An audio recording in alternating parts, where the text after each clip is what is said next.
boa tarde, pessoal. Estamos aqui mais uma vez para nossa aula de redação e ainda falaremos sobre o texto narrativo, que é a arte de contar histórias fictícias ou verídicas, ou seja, tudo aquilo que está, no nosso mundo imaginário ou na realidade que vivemos. Só que hoje nós daremos ênfase ao texto escrito, certo? O texto em prosa e o texto em verso. E aí nós temos o texto escrito quando daremos ênfase a uma narrativa, lembrança do nosso autor Luiz Vilela.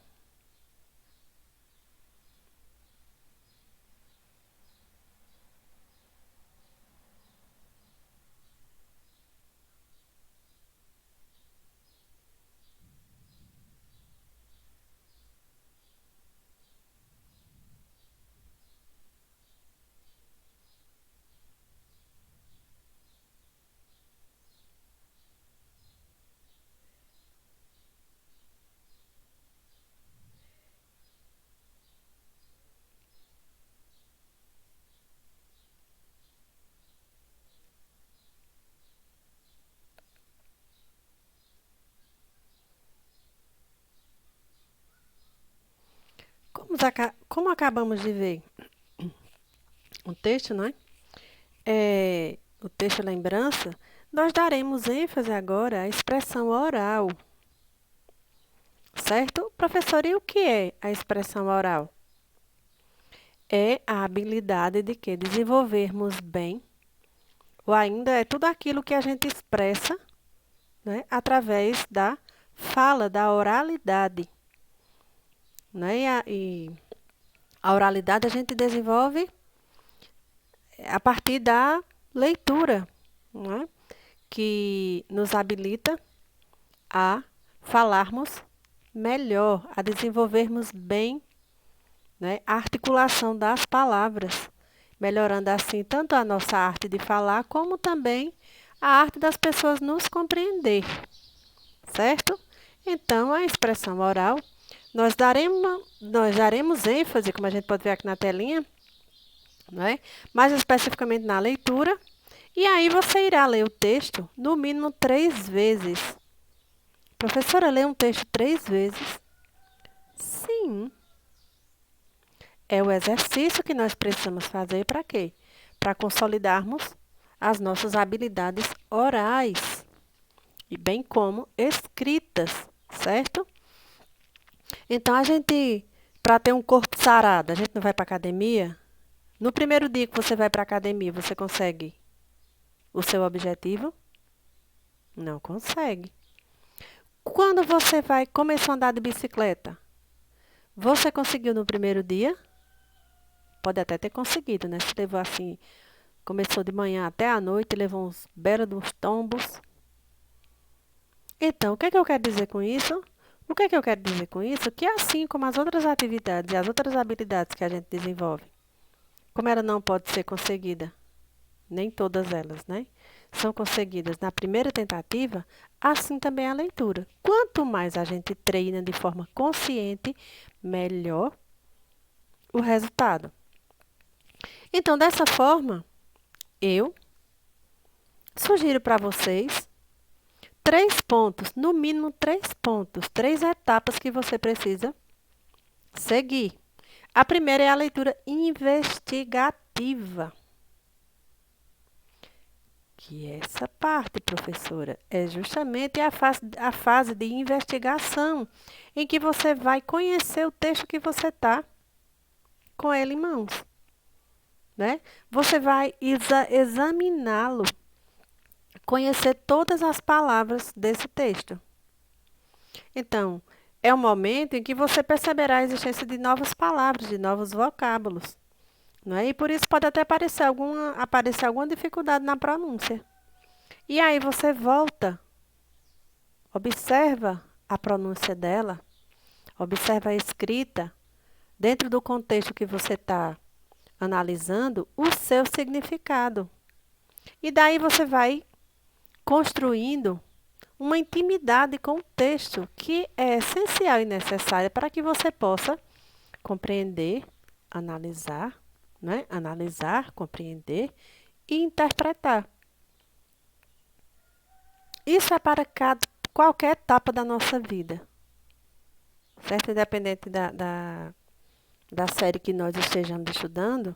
Então, quanto mais cedo a gente ter essa consciência e quanto mais cedo fizermos esse exercício, melhor e mais rápido venceremos as nossas dificuldades na arte de bem falar, na arte de comunicar-se, não é? Então, aí nós tivemos a leitura investigativa. O segundo passo é a leitura reflexiva. Professor, o que é essa parte aí? Exatamente, ela refere-se à reflexão, certo? Você irá dar ênfase na pontuação, você vai refletir sobre o texto, sobre as palavras. Então, você será aí digamos assim, você vai pensar, refletir sobre o texto que você está com ele. Então, percebam bem que na aula anterior, como a gente pode ver aqui na telinha, no vídeo sobre a pontuação, lembra? Então, nós percebemos que uma vírgula ela pode comprometer todo o sentido de um contexto linguístico, né? Dessa forma, você irá treinar a leitura respeitando toda a pontuação e dando as paradas necessárias. Isso quer dizer o quê? Você não pode parar onde não tem vírgula. Certo? E a entonação no caso de uma frase exclamativa? E a entonação em uma frase interrogativa? Então, nós precisamos respeitar os sinais de pontuação, pois eles é quem nos permitirão compreender toda a essência daquele texto ali. Certo? E o nosso terceiro e último passo é o quê? A leitura conclusiva. Certo? Então, é nessa fase que você vai ter certeza, você vai concluir, né? E, digamos assim, conhecer finalmente o que você tem em suas mãos. Então, como a gente pode ver aqui na telinha, essa é a fase em que, após ter executado e efetivado todas as etapas anteriores, você vai estar preparado para ler e entender fluentemente o texto, bem como estará desenvolvendo e consolidando habilidades na análise e interpretação de textos, assim como na produção escrita e ampliação vocabular. Em suma, você estará consolidando a competência comunicativa, né, que é a arte de bem falar, bem ouvir e bem expressar-se de forma oral e escrita.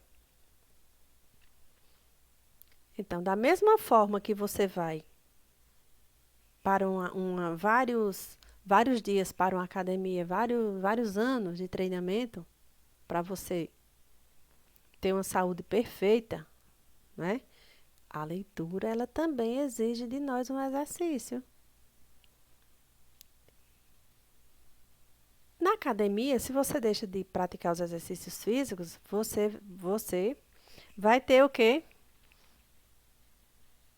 Você vai voltar tudo o que era antes. Então, vai precisar ser uma ação o quê? Contínua para você continuar com a sua saúde perfeita. Aqui na leitura, não.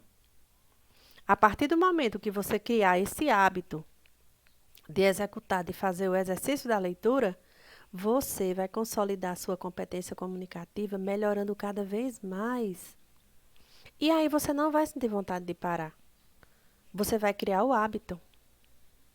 Na primeira leitura, aí você vai dizer, será que é isso mesmo que eu entendi? Vamos ver. Então, a gente recapitula. E aí você vai vencer as dificuldades de quê? De compreender os textos. E na hora de fazer a redação, você não vai ter dificuldades. Por quê? Porque as palavras, elas vão surgir na sua mente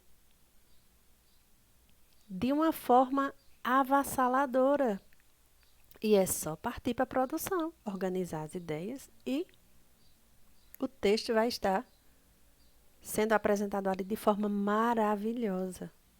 Então, essa é a chave para você vencer as dificuldades de quê? De leitura, análise e interpretação e produção textual. Tá aí o segredo. Tá vendo como é barato? Como é simples? É só você seguir com as orientações e mãos à obra. Certo? Agora nós teremos o exercício.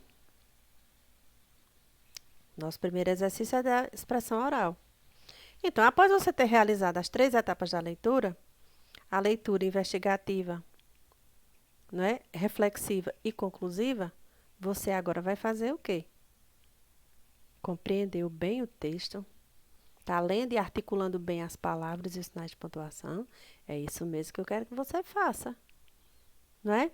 Da primeira parte do texto, o texto é em prosa, não é? Lembrança de Luiz Vilela. Você vai gravar um áudio para que eu possa comprovar, acompanhar e comprovar o seu crescimento.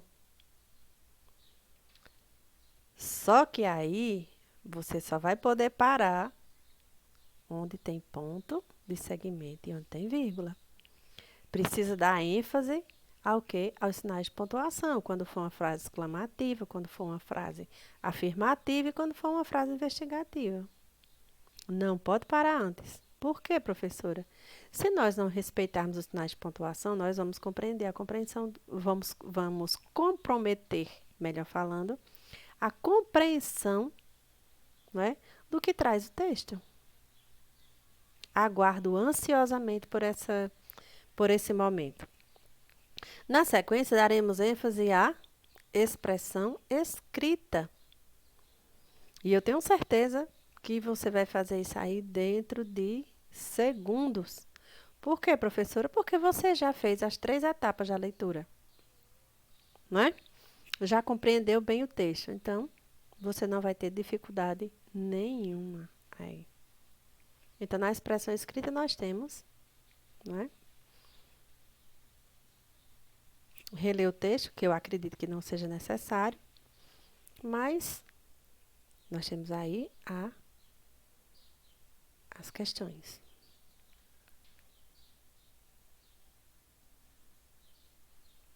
Seguindo aí.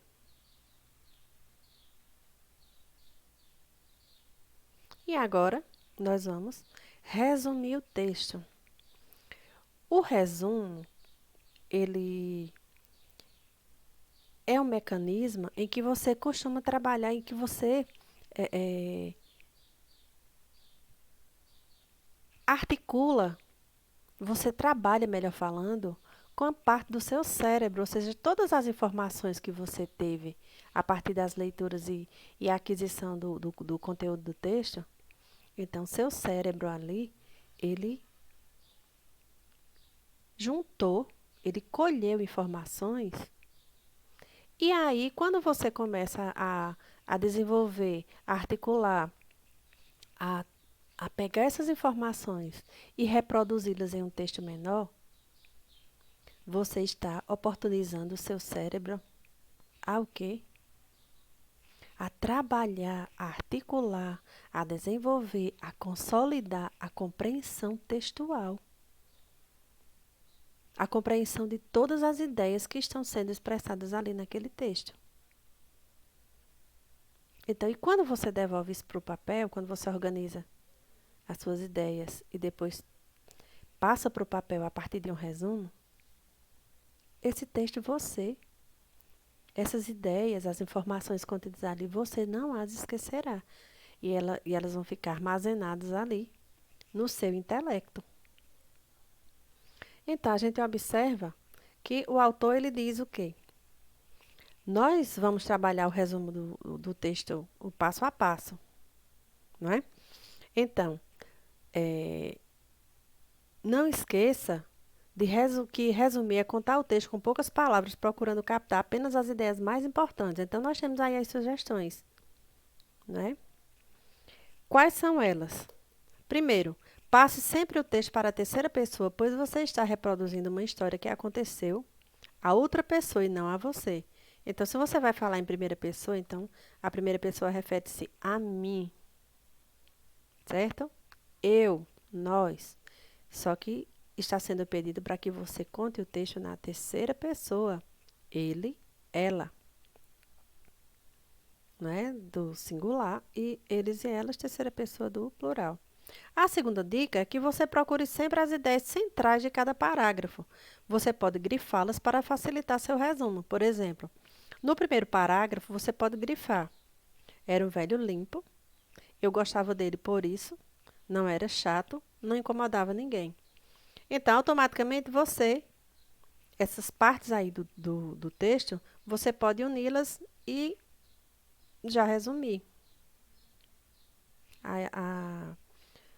Já concretizar o seu resumo a partir de quê? Das ideias principais. Certo? Na sequência, nós temos o quê? Resuma as ideias organizando-as em uma frase. Assim você poderá. A terceira dica é que quando você resume essas ideias, né, numa frase, você pode começar o resumo, não é, do texto dizendo. A autora ela nos dá a sugestão aí, né? Negrinho ela dá a sugestão. Então, um menino recorda-se de seu avô, de quem gostava muito, como um velho limpo, que não incomodava ninguém. Agora, você continua fazendo o mesmo com os outros parágrafos. Não é simples? Não é fácil? Permita-se, né, desenvolver todo o potencial que você tem, que eu acredito e sei que você é capaz. Vamos vencer cada etapa? Vamos lá. Então, agora, nós teremos o gênero textual poema. Então, você vai ler um poema que também conta uma história de amizade entre um homem e seu avô. Tente perceber as diferenças que existem entre um texto poético e um texto em prosa. Então, a gente observou o quê? O primeiro texto, como é a estrutura dele? E o segundo texto, como é a estrutura desse segundo texto? Então, vamos fazer um comparativo em relação à estrutura de cada um. Então, vamos ao nosso segundo texto. É um poema de Manuel Bandeira, Cartas a Meu Avô. Então, nós percebemos, nós temos aí a primeira estrofe. Professor, o que é estrofe? É o conjunto de versos que formam uma parte de um poema. Então, perceberá a estrutura dele aqui, ó. Ele não segue a escrita na linha. Ele é dividido em partes. Essas partes são chamadas de versos. Então, nós podemos dizer que aqui nós temos 4 versos. Nós temos um quarteto, né, de uma estrofe, que é um texto, uma parte do poema, um texto escrito em versos. E aí, na sequência, vamos ver aí o poema de Manuel Bandeira, Cartas de Meu Avô. E aí nós teremos a sequência de estrofes que são formadas por versos.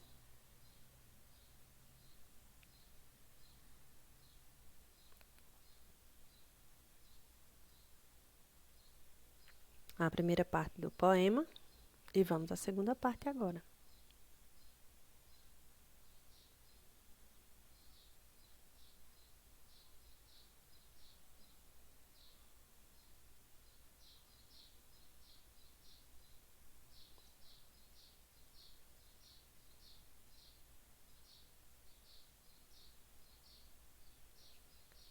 Analisaram a estrutura dos dois textos. Eles falam de assuntos semelhantes, todavia, de formas diferentes, certo? Estruturando o texto diferentemente.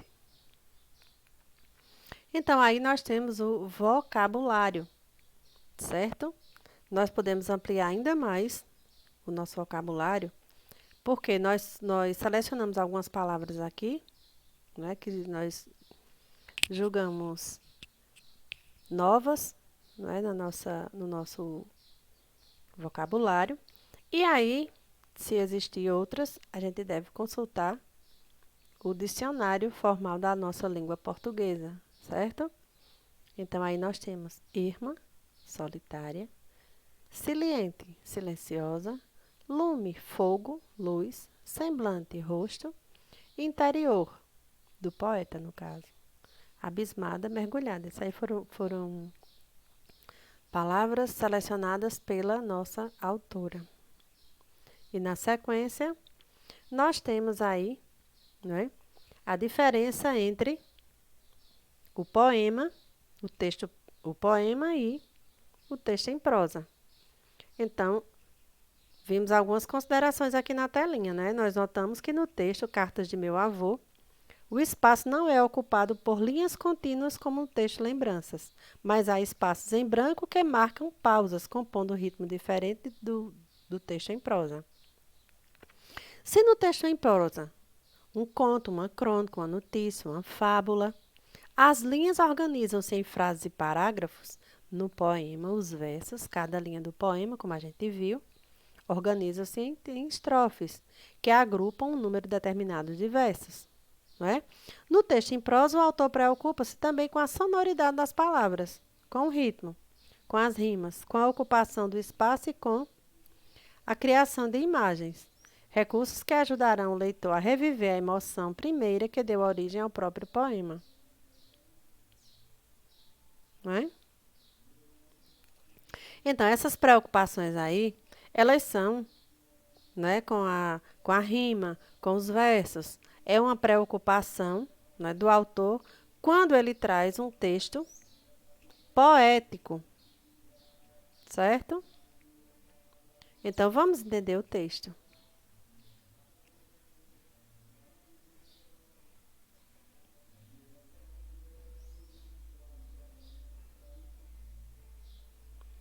Na 10ª questão, a gente observa aí a preocupação com a rima, né? Demais, glaciais, siliente, monotonamente. Então, as terminações.